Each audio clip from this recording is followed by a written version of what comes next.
Hello दोस्तों, सबसे पहले तो आप लोग हमें माफ कीजिएगा, हम कंप्यूटर की वॉइस यूज कर रहे हैं पर यह थोड़ा एडवांस्ड है ना। दोस्तों, आज हम आपको एक ऐसे व्यक्ति के बारे में बताने जा रहे हैं जिनकी विरोधी भी तारीफ करते थे। उनके लिए देश ही सब कुछ था। भारत के उस महान प्रधानमंत्री का नाम तो आप सभी जानते ही होंगे, अटल बिहारी वाजपेयी। दोस्तों, इनका जन्म मध्य प्रदेश के ग्वालियर में 25 दिसंबर 1924 हुआ था। इनके पिता का नाम कृष्ण बिहारी वाजपेयी और माता का नाम कृष्णा वाजपेयी था। अटल जी के पिता अध्यापक के साथ एक कवि भी थे, तो अटल जी को भी काव्य ज्ञान वंशानुगत प्राप्त हुए। महात्मा रामचंद्र वीर द्वारा रचित अमर कृति विजय पताका पढ़कर अटल जी के जीवन की दिशा ही बदल गई। अटल जी की बीए की शिक्षा ग्वालियर के विक्टोरिया कॉलेज, वर्तमान में इसका नाम लक्ष्मीबाई कॉलेज है, में हुई।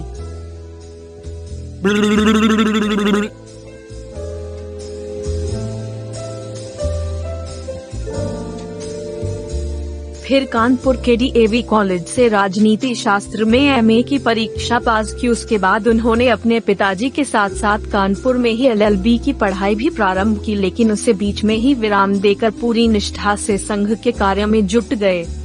साथियों, डॉक्टर श्यामा प्रसाद मुखर्जी और पंडित दीनदयाल उपाध्याय के निर्देशन में अटल जी ने राजनीति का पाठ पढ़ा।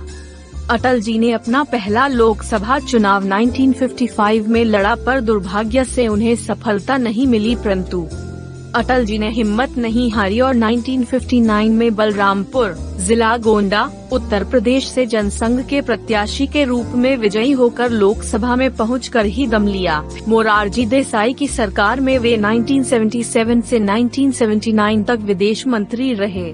क्या आपको पता है कि अटल जी ही वो पहले विदेश मंत्री थे जिन्होंने संयुक्त राष्ट्र संघ में हिंदी में भाषण देकर देश की छवि बनाई थी। दोस्तों, अटल जी 1980 तक तो जनता पार्टी के सदस्य थे, परंतु इस पार्टी से असंतुष्ट होकर भारतीय जनता पार्टी की स्थापना करने में सहायता की और 6 अप्रैल 1980 को बीजेपी के अध्यक्ष बने।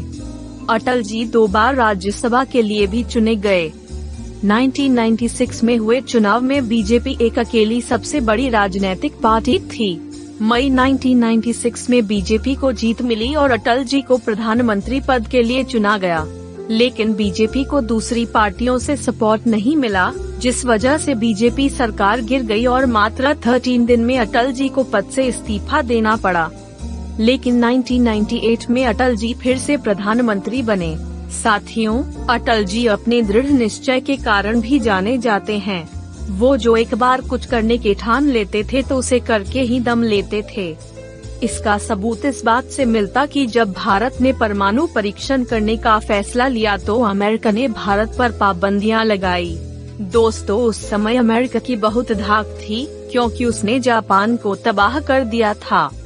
पर हमारे अटल जी ने तत्कालीन राष्ट्रपति से कहा कि मुझे परमाणु बम चाहिए, चाहे मेरे सरकार गिर जाए और चाहे मुझे भी इस्तीफा देना पड़ जाए, परंतु भारत को परमाणु बम मिलना चाहिए।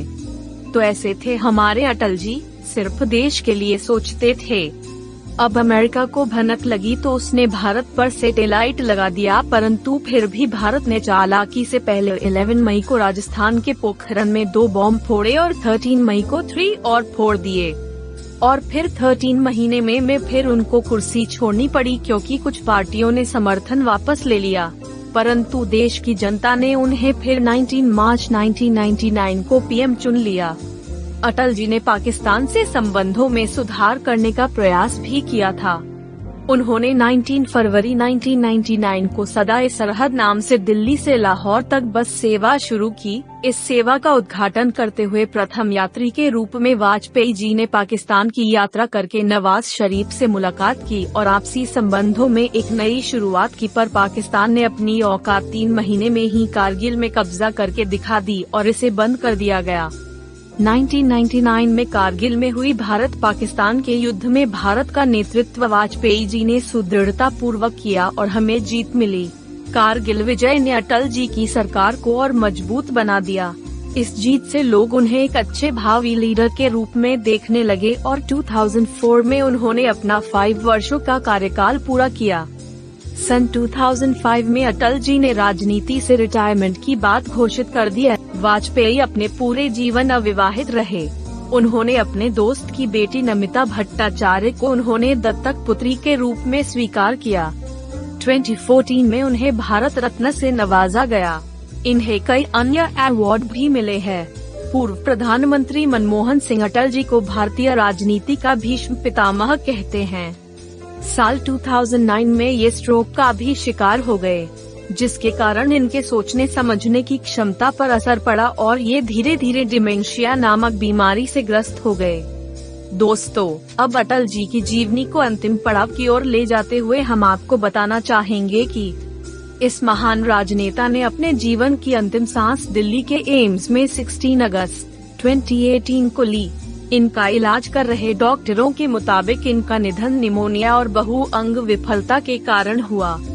भारत रत्न से नवाजे गए अटल जी की मृत्यु पर राष्ट्रपति रामनाथ कोविंद जी द्वारा पूरे देश में 7 दिन राजकीय शोक की घोषणा की गई थी और 7 दिनों तक हमारे देश का झंडा आधा झुकाया गया था। सच में दोस्तों, ऐसे नेता की जीवनी बताते हुए हम भी अपने आप को गौरवान्वित महसूस करते हैं। व ऐसे ही कुछ महान लोगों से जुड़ी हुई बातों को जानने के लिए सब्सक्राइब जरूर करें। धन्यवाद।